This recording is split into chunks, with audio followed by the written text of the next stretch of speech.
Let's get started. Welcome all to the Circular Industry Talks of the LD Center for Sustainability. And a special welcome, of course, to Thomas Fishman, Assistant Professor of Industrial Ecology at Leiden University. 50% of the materials we use and 15% of carbon dioxide emissions are accounted for by buildings and construction. And today, Thomas will dive deeper into these huge numbers. Thomas, please go ahead. All right. So yeah, thank you, Ruud. Thank you for the introduction. Thank you all for having me here to give this talk. As you can see, the topic of this meeting and the main topic of my current research is on buildings and their construction materials. These materials are, well, very mundane. I mean, they're all around you right now. Assuming that you're not sitting outside. But even if you are outside, they're probably around you in the buildings and infrastructure that forms basically the built environment. So we take them for granted, but they are actually quite interesting because they have a lot of impacts on the environment, but also on the way that we live. And that's what I want to start with. So the materials that form the built environment, as society has been advancing over the 20th century and the 21st century, the vast majority of the materials that we use and end up in use are construction materials. This is interesting because over the past century and a bit, the materials that societies consume, and this is on the global level, have changed. So in red, we have here the materials that end up as stocks of stuff, of the things that we own and have, not just personally, but publicly as well. So it's all of the buildings and infrastructure, but also all other goods and products that we have. So by 2015, nearly half of the materials that we take from the environment and put into use in the economy are for stuff. And the ratios of the things that provide us with energy, either for electricity or heat and so forth in yellow, or for food and feed and so forth, things that provide us and our societies with energy, their share has been declining. And this means that these materials, the materials that end up as our things, as our stuff, require more attention to understand where do they come from, what their impacts are, what benefits do we gain from them, why have these trends been changing so much? And the relation between materials and what they're used for. I mean, we're consuming all of these materials for a reason, right? I find it interesting and useful to make a comparison to this. You probably saw something like this, maybe even this morning when you were having breakfast. Food usually has this nutritional information, and when you look at the details of these tables, it's quite interesting because some things, like carbohydrates, out of the 30 grams here in the top of the column there, so one meal supposedly, is mostly carbohydrates, right? It's about 2/3, 20 out of the 30 grams.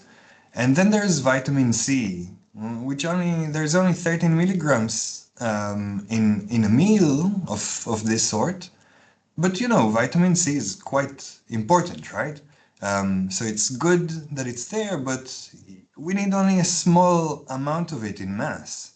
And then there's something like vitamin D here, which is on a completely different order of magnitude. It's tiny in mass, but it's very important, right?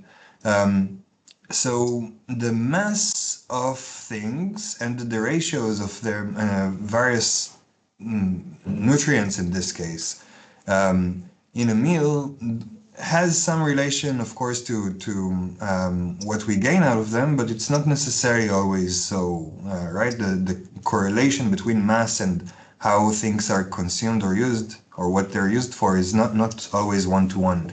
And this is interesting because if we take this example for the built environment, we can identify materials that have similar roles in both ways. So, for instance, on the one hand, we have these bulk materials. You could say that they form basically the proteins and carbs, and also sometimes fats, of society. They're mostly widely available. They're extracted and manufactured usually locally. They wouldn't be transported too far. It wouldn't be economically useful to do so, and probably no need for that. They're cheap per unit, in mass at least. They have high environmental impacts, but mostly because of the sheer amounts that are used. Also sometimes regarding their production. On the other hand, we have materials that you could say maybe act as the vitamins for society. They are less common in nature. Only few producers produce them around the world. They're expensive per unit. They also have high environmental impacts per unit.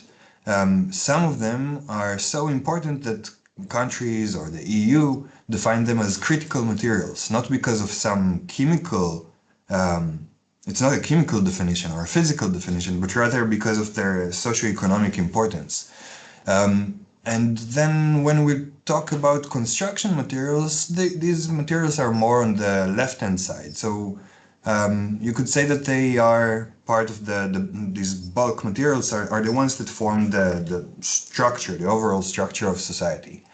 When we talk about building materials, it's mostly, we can put them into these four categories of metals, mostly steel, but also aluminum and copper and a few other metals that if you make a hole in the hole, a hole in a wall of a building you're in right now, you might find some of them there.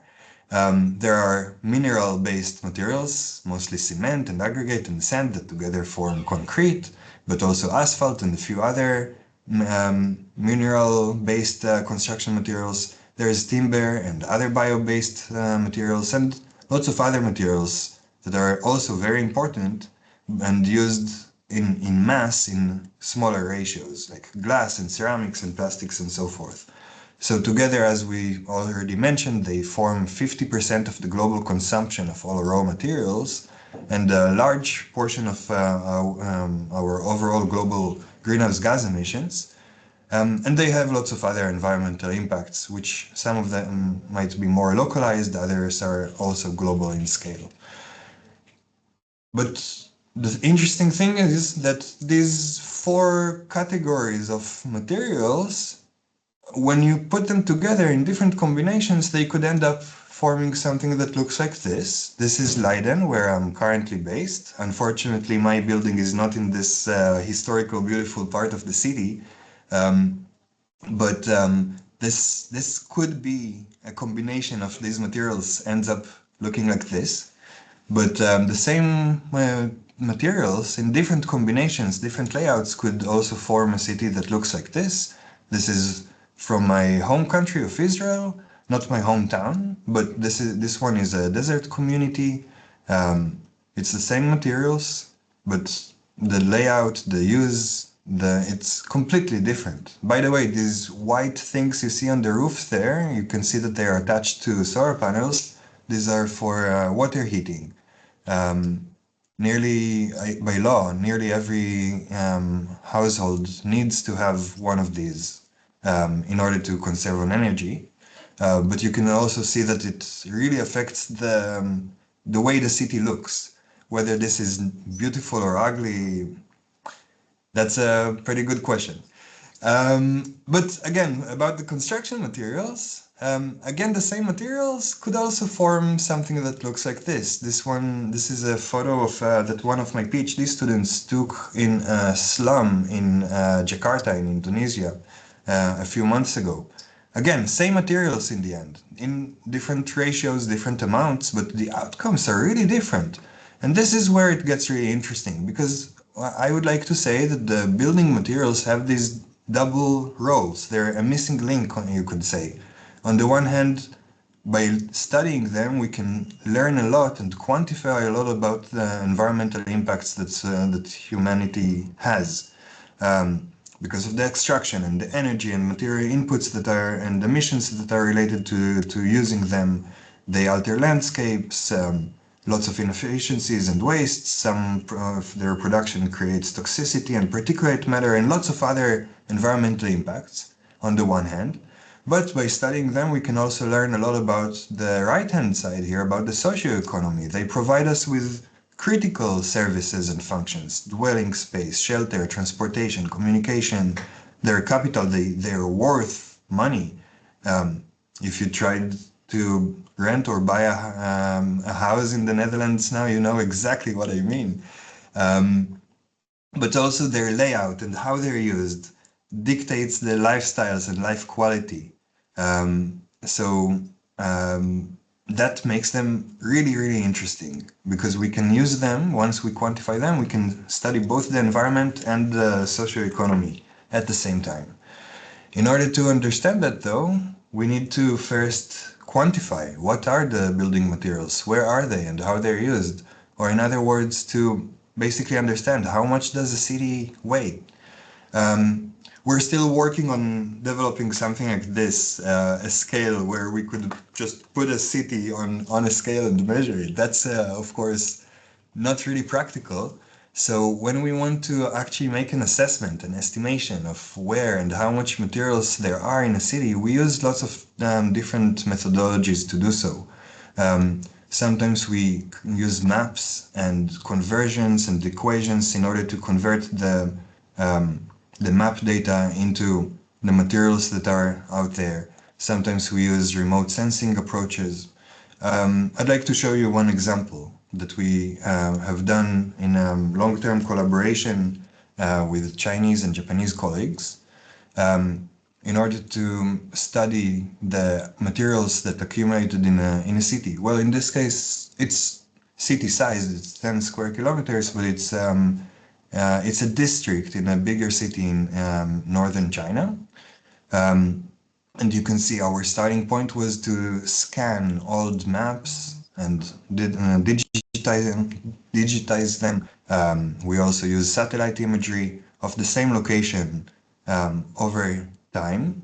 And by doing this, we can actually trace back the history, the evolution of this city and its materials, and how this evolved over the 20th century and the 21st century. And this one is especially interesting because in a way it's a microcosm of the history of China in modern times. So in 1910, it was farmland that was starting to get converted into an industrial area. We have the map here on the left-hand side. Yellow buildings are industrial buildings, blue ones are residential, mostly for the workers of the factories that started being constructed there. Not very many in 1910, but you can see how this area evolved over the 20th century into a full-blown industrial zone, one of the bigger ones, heavy industry. And by the end of the 20th century, the area was completely saturated by factories, manufacturing plants, warehouses, and so forth. Some small residential buildings mostly for the factory workers. And you can see on the right-hand side the timeline of how the building stock increased, and also the materials that were used. And the ratios, which were mostly unchanged throughout the entire 20th century. And then the 21st century started.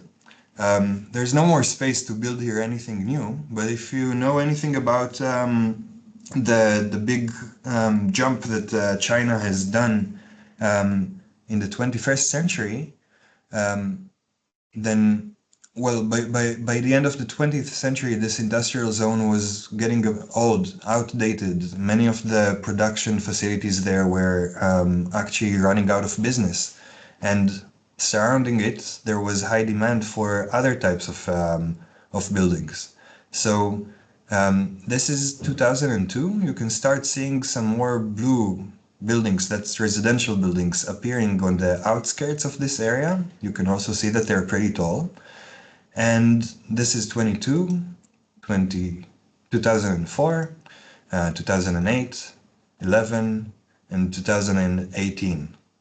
So within around 15 years, this city underwent nearly complete urban renewal, completely demolishing the old industrial zone that was there and completely rebuilding it as residential towers and some commercial ones. That's the red ones. So some of them are office buildings, others are shopping malls. This turned into a completely new city within just 15 years.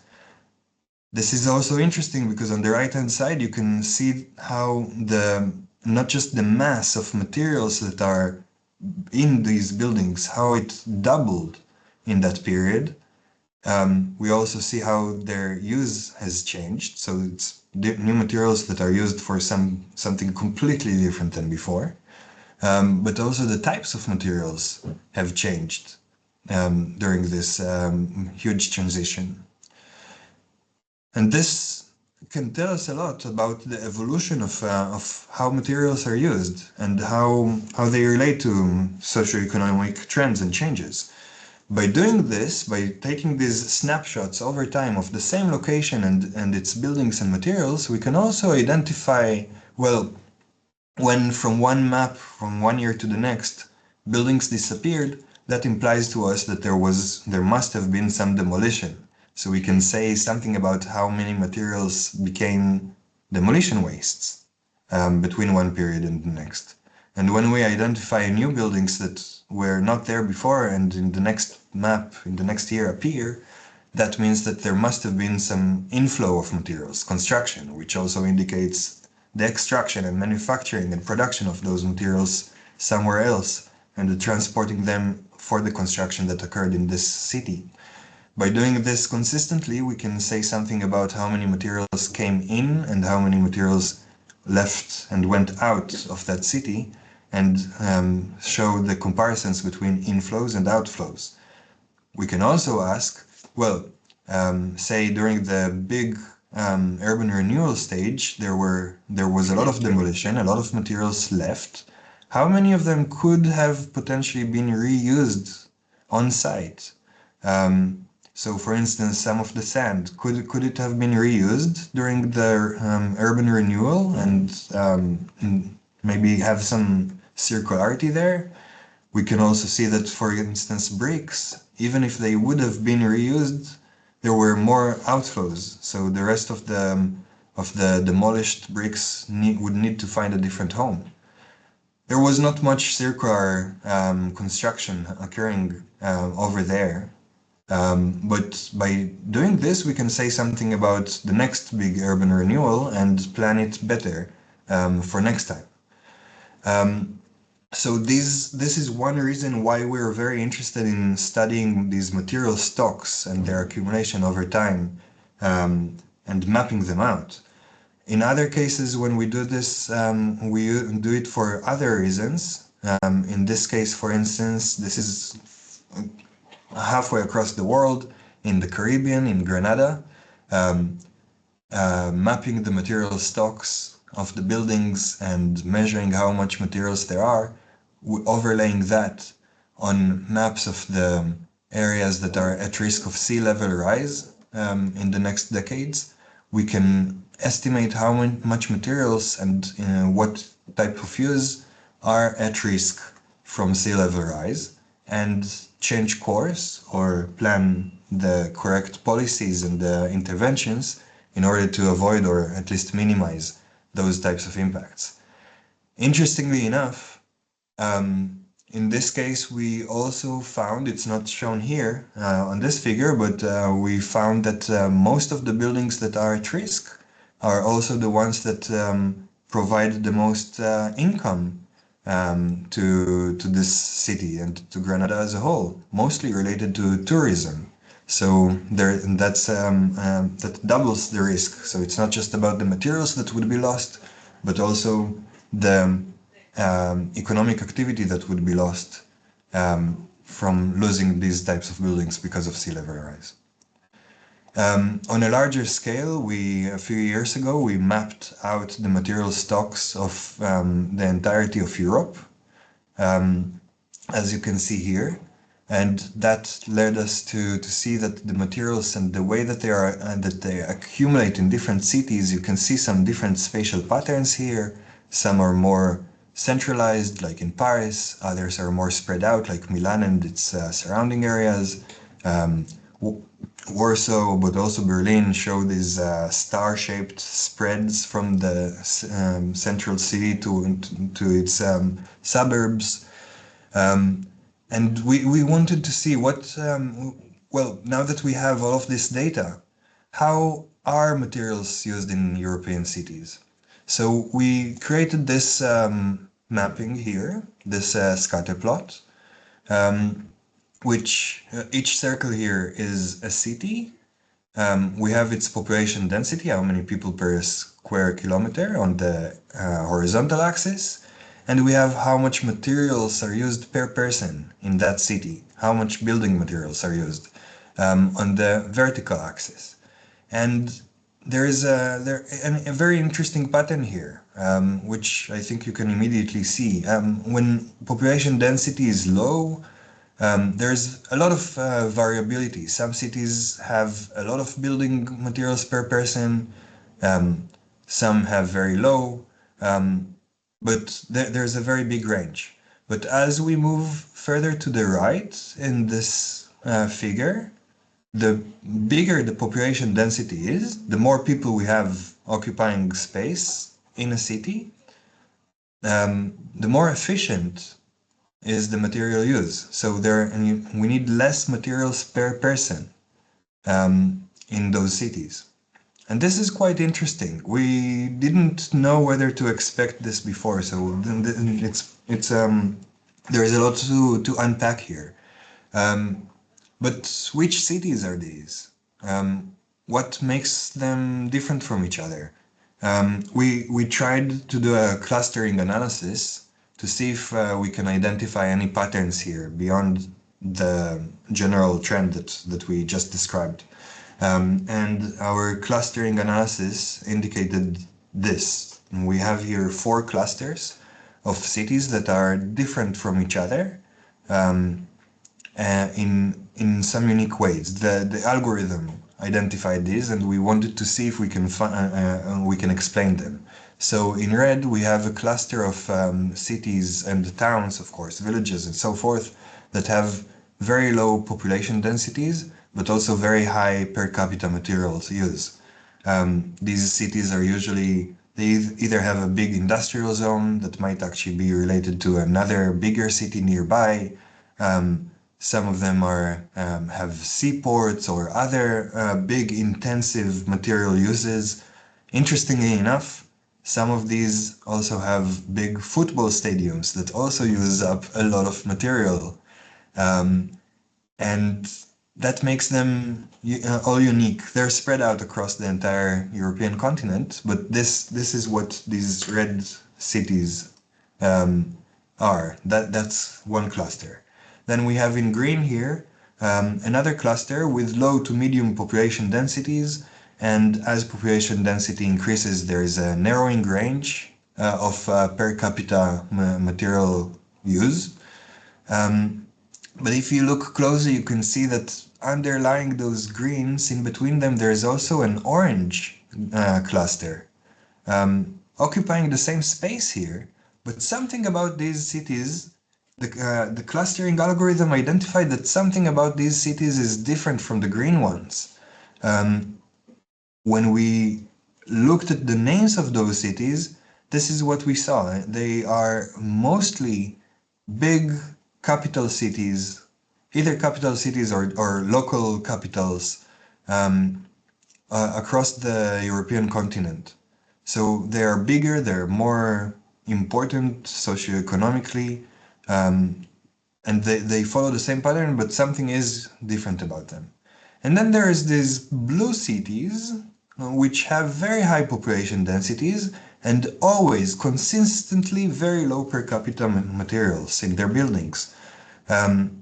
their names, also European capitals, all across the continent. So something about these cities, the ones that both in orange and in blue, makes them very interesting because this indicates to us that when we have more people together, population density higher, we use materials, construction materials in a more efficient way, meaning less materials are needed per person.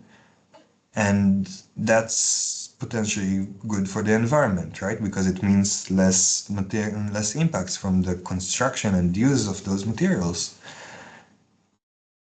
Or is that really the case? Maybe we need some of those red or green cities as supporting ones to enable the blue cities to exist. These are the types of questions that we couldn't even ask before, right? And now we can start asking them. So there is a lot more to unpack here, a lot more to understand and uncover about these cities and their relations. That we can now start even before that we couldn't even ask these types of questions. Now we can start trying to understand what is it exactly that we're looking at. What does this mean? Should we have more high density cities with low per capita materials or something in the middle? These are the types of questions that we're now capable of starting to look into. And then there was another question that arose. This is for Europe, but would this pattern replicate itself in other cities outside of Europe? This is a pretty good question. In fact, these types of studies, not just by me and my group, but colleagues all over the world, this is a growing field of study, these material stock assessments of buildings and infrastructure. But it turns out this is a map of how many studies there have been on different parts of the world. And, well, Europe stands out, North America stands out, China and Japan, Australia. There have been lots of studies for those locations, for those regions, but you can also see that some parts are completely white, so 0 studies so far looking into these types of questions. Mostly in the global south, which sometimes in studies that do try to study the entire world, they are just all aggregated as the rest of the world region. And this is unfortunate because the rest of the world, seemingly, the global south is more than half of the world's population. It's more than half of the world's landmass. It's by far the majority of the countries of the world.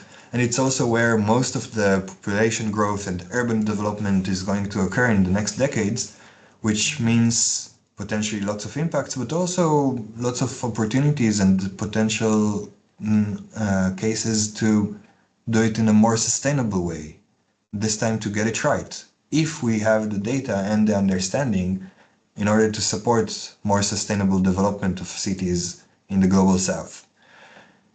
The problem, why is there so little study of those parts of the world yet? In part, it's because of resources and time and the type of people who are involved in this field at the moment and where you get training in this discipline. But it's also about a lot of it has to do with data availability. In order to do the mapping of the Chinese city, for instance, that we looked at previously, we needed maps. We needed satellite imagery. We needed information about buildings and how they are built in China. A lot of that information isn't easy to obtain, even in European cases, but let alone in the global south. So we try to use more remote sensing in order to compensate for this lack of data. So recently we're working with remote sensing technologies to try to recreate this missing data. I'd like to show you really quickly the type of methodology that we use for this at the moment. So we start with a city. This city is actually, the example here is from Europe, just to explain how this works. This is Vienna in Austria. This is daylight satellite imagery, which we actually don't directly use. But just to get an impression, this is the city and its suburbs. There's the central Vienna part, which is the historical center. Hauptbahnhof is marked here as a more modern part of the city, and further to the south, just one example of a nearby town or village, which is nowadays a suburb of Vienna. The data that we actually use doesn't look like this, but rather like this. This is nighttime light imagery of the same area. And this is interesting because by lights, the city is actually spread out and built in different centers of activity. So you can see that central Vienna has a lot of light, and so does this southern district of around the central station, the Hauptbahnhof area. But there is something dividing them, right? So seemingly from this, if you would ask somebody, are these the same city or two different ones? They might say it's two different cities neighboring each other. So we use algorithms to actually detect these natural data-driven city centers, right? Centers of activity, and separate them from each other, because it helps us actually identify these unique things, regardless of what the official administrative boundaries are. By using these data-driven approaches to identify centers of human activity, we can then convert that using all sorts of algorithms and other data into how much floor space all of the buildings in each unique cell here has, and what type of usage is it. So we have here in yellow, that's multifamily residential buildings of different types. You can see the ratios are different from one place to the other. In blue, that's single family housing, and in red, shades of red, that's non-residential buildings. So we can identify these different patterns in different locations, and then using statistics on what are the material compositions of buildings, we can convert that into how much materials are actually there. What is the weight of each of these cells, each of these unique centers of human activity, which types of materials and what their ratios are. This data, we can do this type of thing for the entire world, and we end up with something like this. Basically, the material stocks of nearly 2 million human settlements all around the world. This is still a work in progress, so please keep that in mind. But, well, the map is very nice, but of course then we have to ask ourselves, where are the materials? So we can then show them based on the types of materials, mostly concrete, but there are also bricks and wood, and those ratios change from one country to the next based on construction styles. We can also show the same data as how they are used in which types of structures, or what are the materials used for. And we can see these different ratios in different countries, or combinations of both the types of structures and what they're used for. Interestingly enough, turns out that about 50% of the material stocks are in just 6 countries, the 6 countries that are here on the left. China on its own has about 25% of all of the construction material stocks of the world at this point in time. But, well, we have here about 45 countries on the screen. The Netherlands, by the way, is number 32 in its weight. But this means that about 197 more countries and the territories are just not visible here on the screen, because then this figure would just be too tiny and we wouldn't be able to see anything here. But all those other countries have only 10% of the material stocks nowadays. Another interesting thing that we identify now that we've been working on this dataset for quite a while now, is that even though we have this new global estimation of the materials, we identified that some of the materials are just not quantifiable. So we know the floor space in certain locations, but we cannot say how much materials they actually have for those types of buildings. Many of these missing or yet unquantified buildings are in the global south. And in some cases, it's a pretty big proportion. The buildings that we know are there but still cannot quantify are mostly informal ones, sometimes slums as well. And this is where a lot of our current focus is on. So we're focusing specifically on places with a lot of informal settlements or slums to understand where they are, what types of materials they are built of, what are their, why they are the way that they are. Here is one example that we're currently working on in Lima, in Peru, for informal settlements around the city center, in the mountains, in the desert. We're also working on similar things in Indonesia, in Jakarta, and in a few other countries. And well, these two examples, photos from Jakarta, explain why it's not so trivial. You can see here concrete blocks on the ground floor, but above that, the second floor, which was built at a later period, is made of a mix of materials. It's very hard to quantify exactly what they are. It's very hard to see what is behind them or inside them. They also change over time, right? And this is, we're used to having a building and its materials are just there for decades or even centuries, right? At least that's what we're used to here in the Netherlands. But in cases like this, the building might be evolving and changing from nearly 1 year to the next. So how do you quantify them? We need to come up with completely new approaches and new understanding of buildings in order to fill in those information gaps that we have. More interestingly, perhaps, is that in the same neighborhood, just one street away from these houses, you could also find houses like this, which are very different in their materials and also in the way that those materials are used. And figuring this out, especially with remote sensing, just photographing things from above, is quite challenging, and this is what we're working on right now.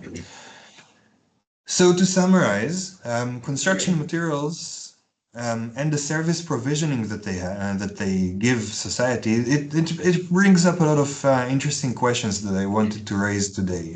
So some cities use their material stocks better. Why is that? And can other cities replicate this? Or is it some kind of a pattern? These are questions that we're working on right now.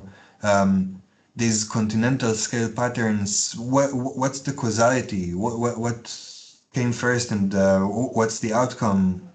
And also this missing stock of informal settlements and slums that where about 1 billion people are living, and these are still unquantified. All of these new questions that arise, that these are things we're currently working on. But beyond that, we're also working on specifically some interesting cases like the Belt and Road Initiative led by China all around the world and its infrastructure projects, explaining better how these materials in the end contribute to well-being, but also to environmental impacts and embodied or upstream impacts. And also looking into how to model these for the evolution of these materials in the future, combining with transport infrastructure. I focused mostly on buildings, but we're also working on the roads, railways, and so forth. And also with similar questions and similar approaches, we're also working on electronics right now. So with this, I think I'll stop. You probably heard enough from my side. Now I'd like to hear from you. If you have any comments or questions, I'd be very happy to take them. Thank you very much. Thank you, Tomer. Thank you. Very fascinating. I must admit, I'm slightly dazzled by the way in which you go from the detailed sub-city level to the global level and back again. You concluded yourself by raising a number of questions, but I can admit, well, I can assume that also the audience has quite some questions to you. So who can I give the word for a first question? Well, hi, Tomer. I'm sorry. Could you help me? Could you hear me? Yes, we can hear you. Okay.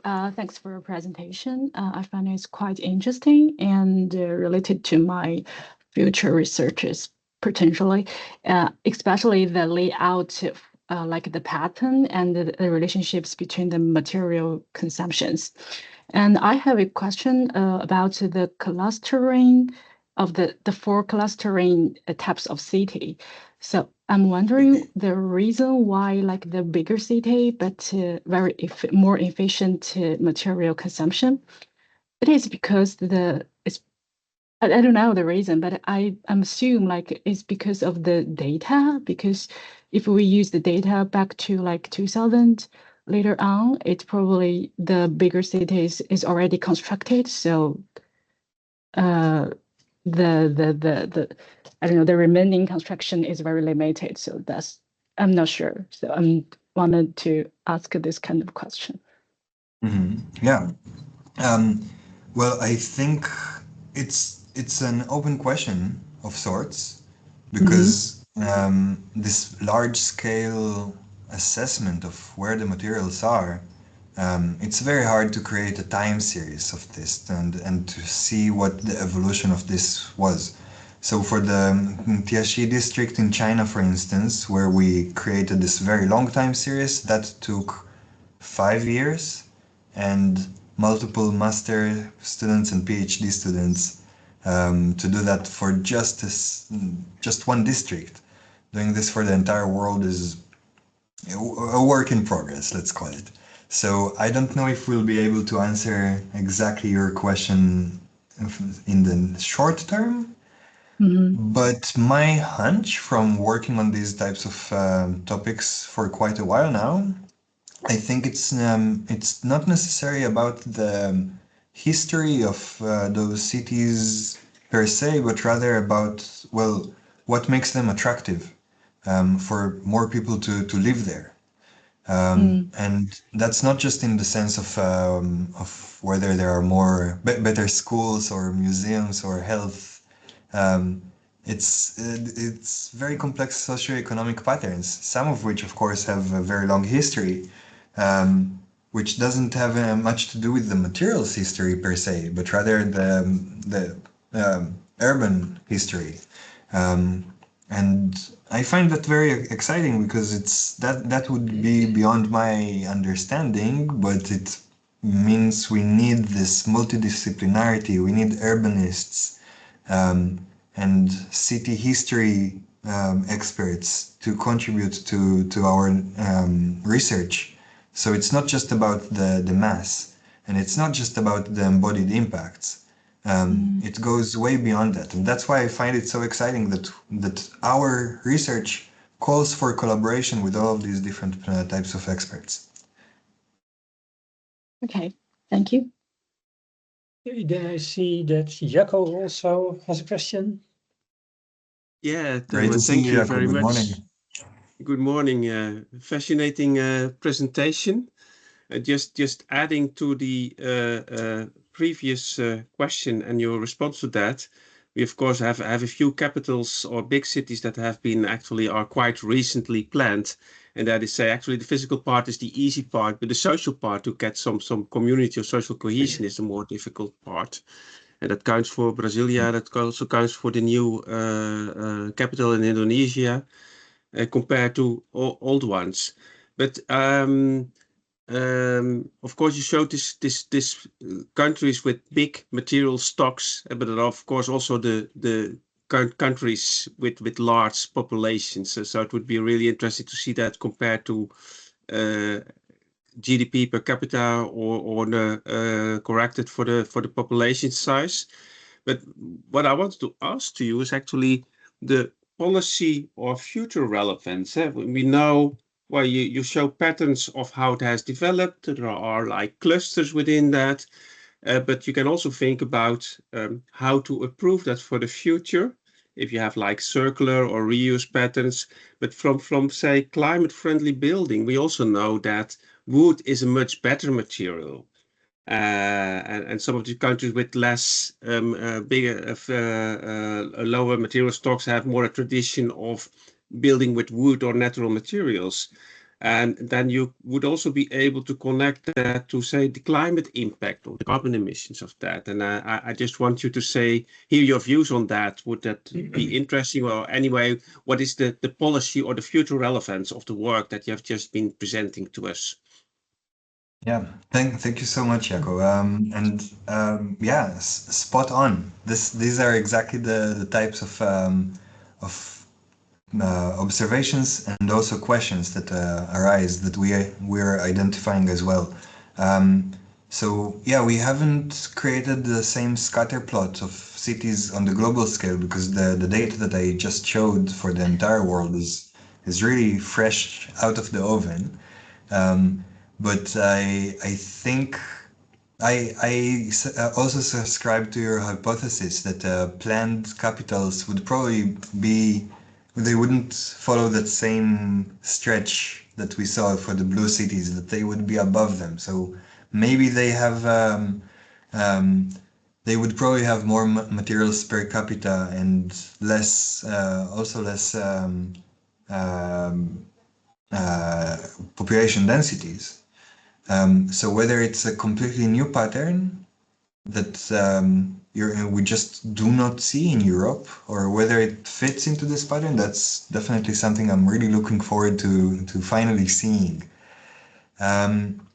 We're also looking at this on the level of complete countries. I don't have the nice figures to show yet on this, but I can say that, for instance, when we were looking at those countries, the United States and India were right next to each other. They have the same total mass, the same weight, but the distribution is completely opposite. In the United States, it's because there's a lot of mass per person, and in India, it's because there are a lot of persons with very little mass per person. So this is something we're currently working on to identify that it's not just about the total mass, it's also about how it's used and where it's used. As for the future, so, well, we're already making a list of what we want to do with this data now that we're going to finalize it. And on the list for especially future-oriented research, one thing is to identify the material stocks that are in danger from not just sea level rise, but also from flooding risk and earthquakes and any other kind of disaster, sometimes man-made directly or indirectly, sometimes completely natural, like earthquakes, so that we can identify the materials that need extra attention. We're also starting now a project, an international collaboration through the International Resource Panel, the IRP, on several cities in the Global South, and trying to create scenarios for, well, with the local experts, or not just local experts, locals in general, describing the city that they would like to have. We would plug this into our models and create scenarios in which the current city evolves into the city that they would like to have.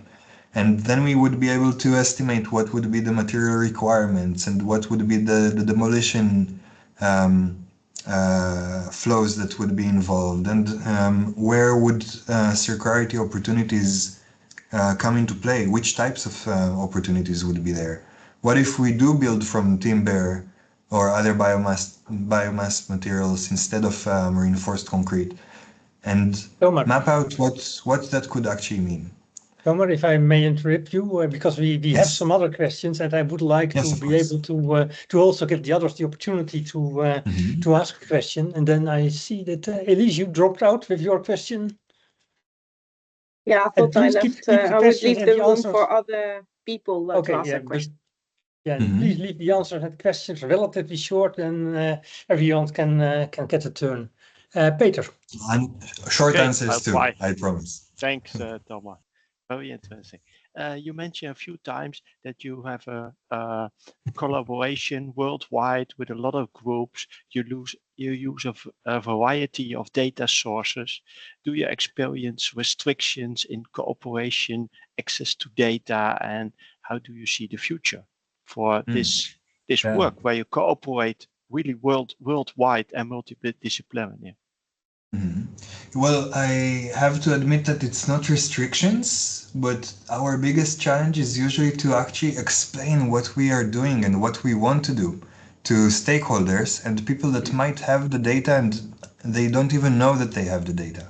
So, for instance, trying to explain to local architects or construction companies or demolition companies that we just want to know what is in a building. It's seemingly a simple, straightforward question, but it's the conversation is on a completely different level, and we find that it's consistently a challenge to actually get them on board, not because of motivation or restrictions, but rather because of communication challenges.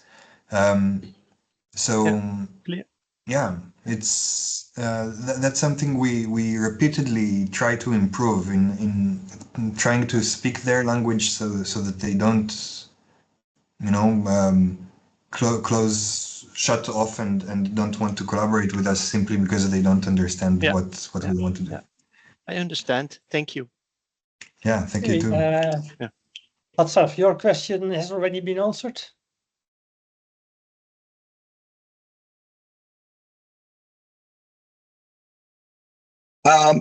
Yeah, but I might take a chance. Thomas, thank you so much for the talk. I was wondering about the plot that you had about the big cities and efficient cities, these big global cities, and their relationship to the suburbs.